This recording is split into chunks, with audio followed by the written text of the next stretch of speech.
The Devoted Friend. Written by Oscar Wilde. Read by Rob Goll. One morning the old water rat put his head out of his hole. He had bright beady eyes and stiff grey whiskers, and his tail was like a long bit of black India rubber. The little ducks were swimming about in the pond, looking just like a lot of yellow canaries, and their mother, who was pure white with real red legs, was trying to teach them how to stand on their heads in the water. "You will never be in the best society unless you can stand on your heads," she kept saying to them, and every now and then she showed them how it was done. But the little ducks paid no attention to her. They were so young that they did not know what an advantage it is to be in society at all. "What disobedient children!" cried the old water rat. "They really deserve to be drowned." "Nothing of the kind," answered the duck. "Every one must make a beginning, and parents cannot be too patient." "Ah, I know nothing about the feelings of parents," said the water rat. "I am not a family man. In fact, I have never been married, and I never intend to be. Love is all very well in its way, but friendship is much higher. Indeed, I know of nothing in the world that is either nobler or rarer than a devoted friendship." "And what, pray, is your idea of the duties of a devoted friend?" asked the green linnet, who was sitting in a willow tree hard by, and had overheard the conversation. "Yes, that is just what I want to know," said the duck, and she swam away to the end of the pond and stood upon her head, in order to give her children a good example. "What a silly question!" cried the water rat. "I should expect my devoted friend to be devoted to me, of course." "And what would you do in return?" said the little bird, swinging upon a silver spray and flapping his tiny wings. "I don't understand you," answered the water rat. "Let me tell you a story on the subject," said the linnet. "Is it a story about me?" asked the water rat. "If so, I will listen to it, for I am extremely fond of fiction." "It is applicable to you," answered the linnet, and he flew down, and alighting upon the bank, he told the story of the devoted friend. "Once upon a time," said the linnet, "there was an honest little fellow named Hans." "Was he very distinguished?" asked the water rat. "No," answered the linnet. "I don't think he was distinguished at all, except for his kind heart and his funny, round, good-humoured face. He lived in a tiny cottage all by himself, and every day he worked in his garden. In all the countryside there was no garden so lovely as his. Sweet William grew there, and gilly-flowers, and shepherd's purses, and fair maids of France.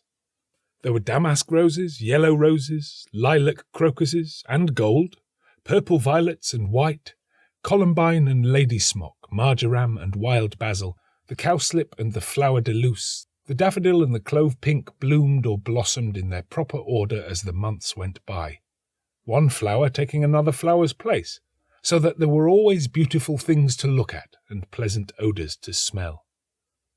Little Hans had a great many friends, but the most devoted friend of all was Big Hugh the miller.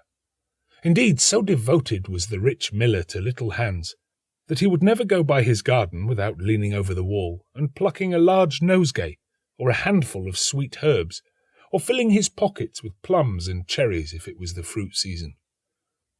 "Real friends should have everything in common," the miller used to say, and little Hans nodded and smiled, and felt very proud of having a friend with such noble ideas.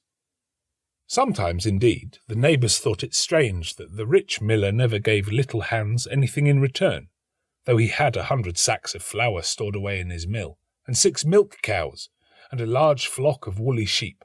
But Hans never troubled his head about these things, and nothing gave him greater pleasure than to listen to all the wonderful things the miller used to say about the unselfishness of true friendship.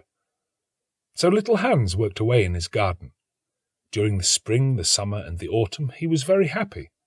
But when the winter came, and he had no fruit or flowers to bring to the market, he suffered a good deal from cold and hunger, and often had to go to bed without any supper but a few dried pears or some hard nuts. In the winter also he was extremely lonely, as the miller never came to see him then. "There is no good in my going to see little Hans as long as the snow lasts," the miller used to say to his wife, "for when people are in trouble, they should be left alone and not be bothered by visitors. That at least is my idea about friendship, and I am sure I am right. So I shall wait till the spring comes, and then I shall pay him a visit, and he will be able to give me a large basket of primroses, and that will make him so happy." "You are certainly very thoughtful about others," answered the wife, as she sat in her comfortable armchair by the big pine-wood fire. "Very thoughtful indeed. It is quite a treat to hear you talk about friendship. I am sure the clergyman himself could not say such beautiful things as you do, though he does live in a 3-storied house and wear a gold ring on his little finger." "But could we not ask little Hans up here?" said the miller's youngest son. "If poor Hans is in trouble, I will give him half my porridge and show him my white rabbits." "What a silly boy you are!" cried the miller. "I really don't know what is the use of sending you to school. You seem not to learn anything. Why, if little Hans came up here and saw our warm fire and our good supper and our great cask of red wine, he might get envious, and envy is a most terrible thing, and would spoil anybody's nature. I certainly will not allow Hans's nature to be spoiled. I am his best friend, and I will always watch over him and see that he is not led into any temptations. Besides, if Hans came here, he might ask me to let him have some flour on credit, and that I could not do. Flour is one thing, and friendship is another, and they should not be confused. Why, the words are spelt differently and mean quite different things. Everybody can see that." "How well you talk," said the miller's wife, pouring herself out a large glass of warm ale. "Really, I feel quite drowsy. It is just like being in church." "Lots of people act well," answered the miller, "but very few people talk well, which shows that talking is much the more difficult thing of the two, and much the finer thing also." And he looked sternly across the table at his little son, who felt so ashamed of himself that he hung his head down and grew quite scarlet, and began to cry into his tea. However, he was so young that you must excuse him. "Is that the end of the story?" asked the water-rat. "Certainly not," answered the linnet. "That is the beginning." "Then you are quite behind the age," said the water-rat. "Every good storyteller nowadays starts with the end and then goes on to the beginning and concludes with the middle. That is the new method. I heard all about it the other day from a critic who was walking round the pond with a young man. He spoke of the matter at great length, and I am sure he must have been right, for he had blue spectacles and a bald head, and whenever the young man made any remark, he always answered, 'Pooh!' But pray, go on with your story. I like the miller immensely. I have all kinds of beautiful sentiments myself, so there is a great sympathy between us." "Well," said the linnet, hopping now on one leg and now on the other.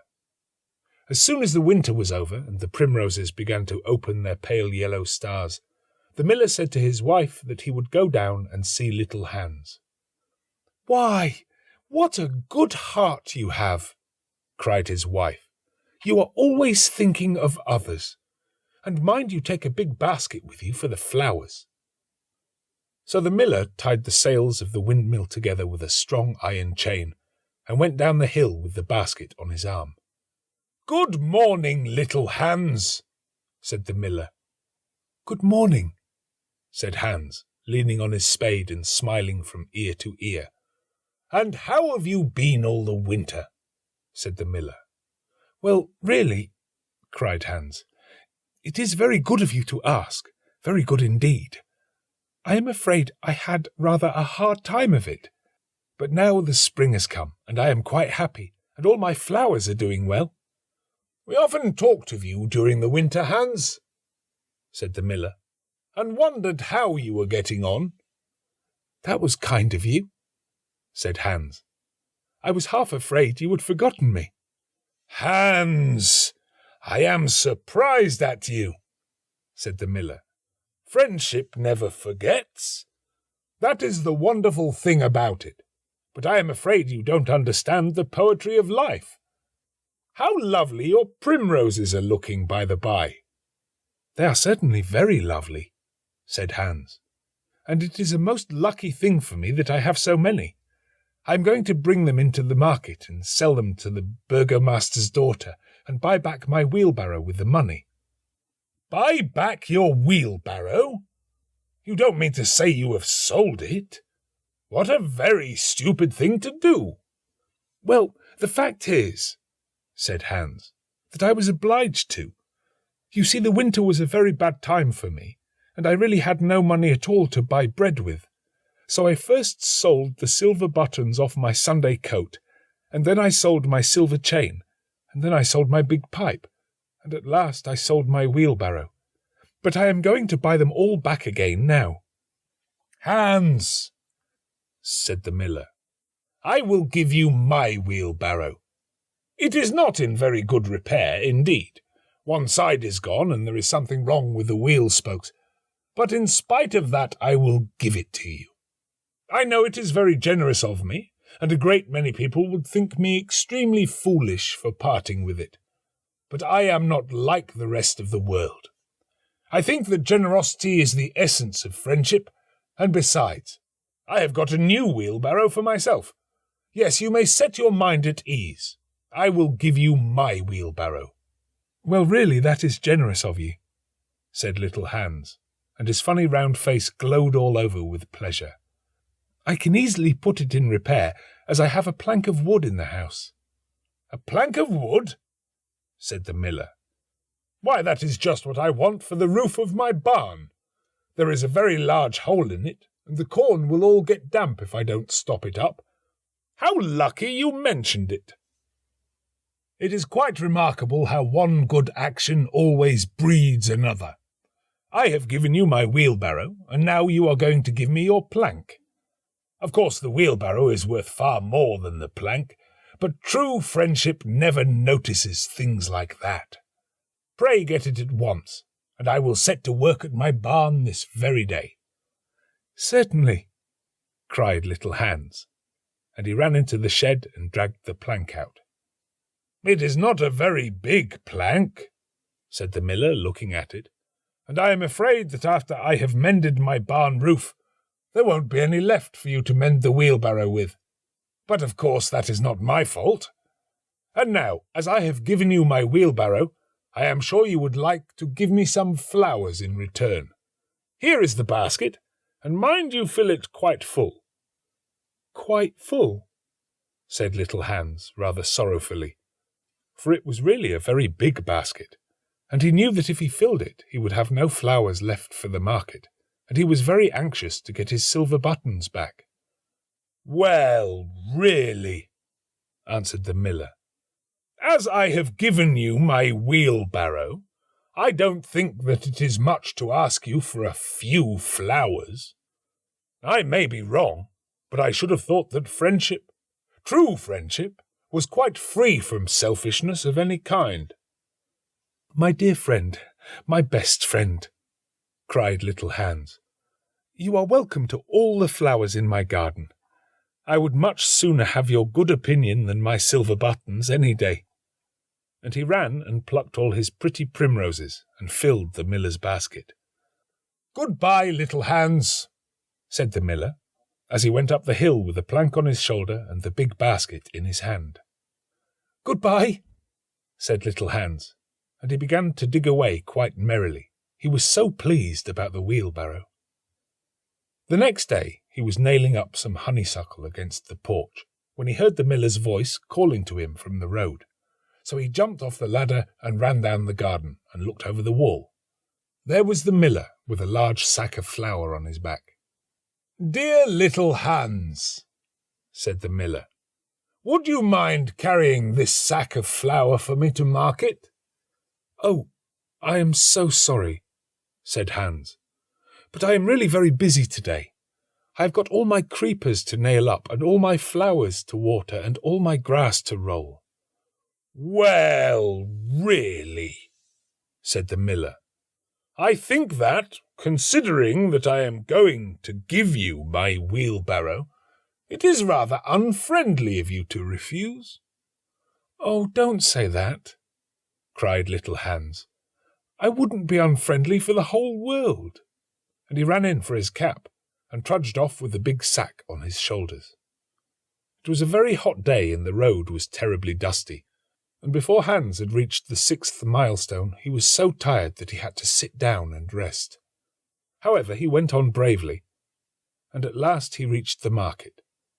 After he had waited there some time, he sold the sack of flour for a very good price, and then he returned home at once, for he was afraid that if he stopped too late he might meet some robbers on the way. "It has certainly been a hard day," said little Hans to himself as he was going to bed. "But I am glad I did not refuse the miller, for he is my best friend. And besides, he is going to give me his wheelbarrow."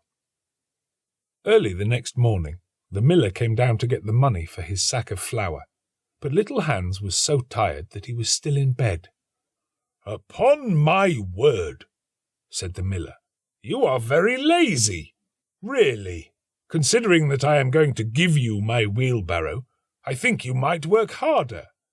Idleness is a great sin, and I certainly don't like any of my friends to be idle or sluggish. You must not mind my speaking quite plainly to you. Of course, I should not dream of doing so if I were not your friend. But what is the good of friendship if one cannot say exactly what one means? Anybody can say charming things and try to please and to flatter, but a true friend always says unpleasant things and does not mind giving pain. Indeed, if he is a really true friend, he prefers it, for he knows that then he is doing good." "I am very sorry," said little Hans, rubbing his eyes and pulling off his nightcap. "But I was so tired that I thought I would lie in bed for a little time and listen to the birds singing. Do you know that I always work better after hearing the birds sing?" "Well, I am glad of that," said the miller, clapping little Hans on the back. "For I want you to come up to the mill as soon as you are dressed and mend my barn roof for me." Poor little Hans was very anxious to go and work in his garden, for his flowers had not been watered for 2 days, but he did not like to refuse the miller, as he was such a good friend to him. "Do you think it would be unfriendly of me if I said I was busy?" he inquired in a shy and timid voice.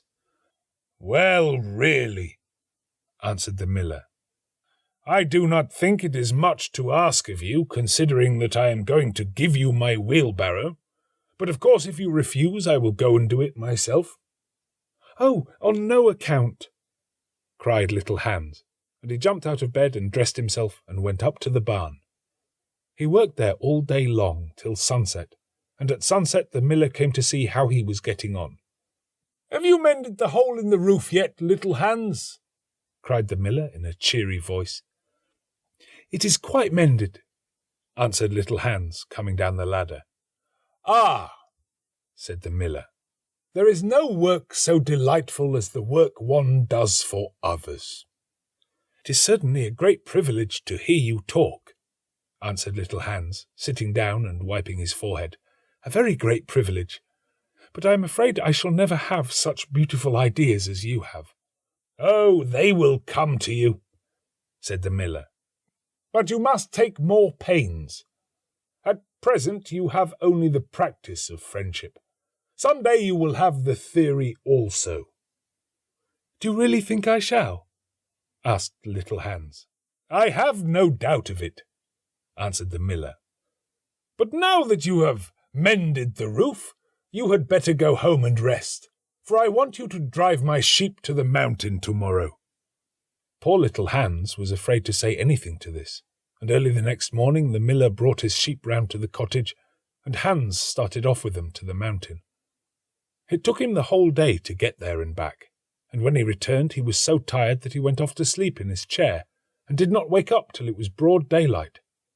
"What a delightful time I shall have in my garden," he said, and he went to work at once.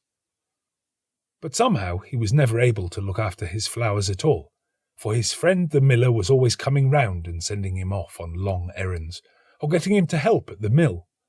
Little Hans was very much distressed at times, as he was afraid his flowers would think he had forgotten them, but he consoled himself by the reflection that the miller was his best friend. "Besides," he used to say, "he is going to give me his wheelbarrow, and that is an act of pure generosity." So little Hans worked away for the miller, and the miller said all kinds of beautiful things about friendship, which Hans took down in a notebook and used to read over at night, for he was a very good scholar. Now it happened that one evening little Hans was sitting by his fireside when a loud rap came at the door. It was a very wild night, and the wind was blowing and roaring round the house so terribly that at first he thought it was merely the storm. But a second rap came, and then a third, louder than any of the others. "It is some poor traveller," said little Hans to himself, and he ran to the door. There stood the miller with a lantern in one hand and a big stick in the other. "Dear little Hans," cried the miller, "I am in great trouble. My little boy has fallen off a ladder and hurt himself, and I am going for the doctor. But he lives so far away, and it is such a bad night, that it has just occurred to me that it would be much better if you went instead of me. You know I am going to give you my wheelbarrow, and so it is only fair that you should do something for me in return." "Certainly," cried little Hans.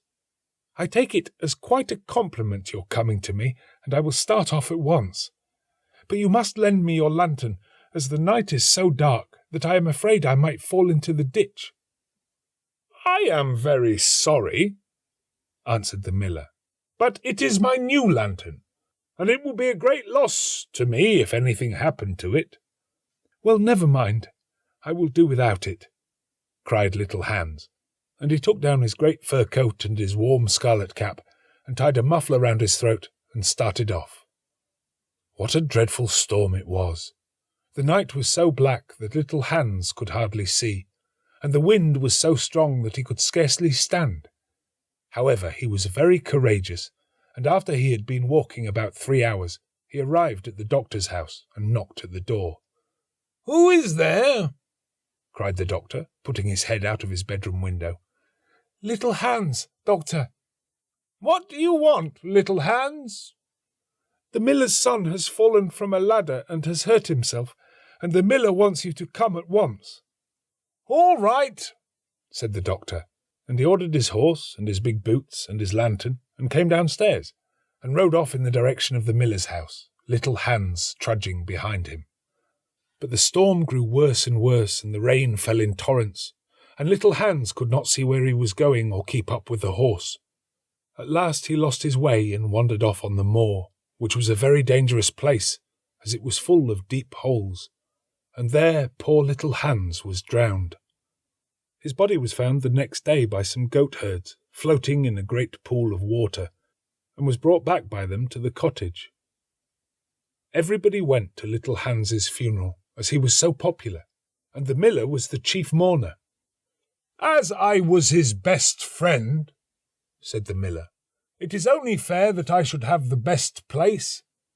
So he walked at the head of the procession in a long black cloak, and every now and then he wiped his eyes with a big pocket handkerchief. "Little Hans is certainly a great loss to everyone," said the blacksmith when the funeral was over, and they were all seated comfortably in the inn, drinking spiced wine and eating sweet cakes. "A great loss to me, at any rate," answered the miller. "Why, I had as good as given him my wheelbarrow, and now I really don't know what to do with it. It is very much in my way at home, and it is in such bad repair that I could not get anything for it if I sold it. I will certainly take care not to give away anything again. One always suffers for being generous." "Well?" said the water rat after a long pause. "Well, that is the end," said the linnet. "But what became of the miller?" asked the water rat. "Oh, I don't really know," replied the linnet, and I am sure that I don't care. It is quite evident that you have no sympathy in your nature, said the water rat. I am afraid you don't quite see the moral of the story, remarked the linnet. Oh, what? Screamed the water rat. The moral. Do you mean to say that the story has a moral? Certainly, said the linnet. Well, really, said the water rat in a very angry manner. I think you should have told me that before you began. If you had done so, I certainly would not have listened to you. In fact, I should have said pooh like the critic. However, I can say it now. So he shouted out, pooh, at the top of his voice, gave a whisk with his tail, and went back into his hole. And how do you like the water rat? Asked the duck, who came paddling up some minutes afterwards. He has a great many good points, but for my own part I have a mother's feelings, and I can never look at a confirmed bachelor without the tears coming into my eyes. I am rather afraid that I have annoyed him, answered the linnet. The fact is that I told him a story with a moral. Ah, that is always a very dangerous thing to do, said the duck. And I quite agree with her.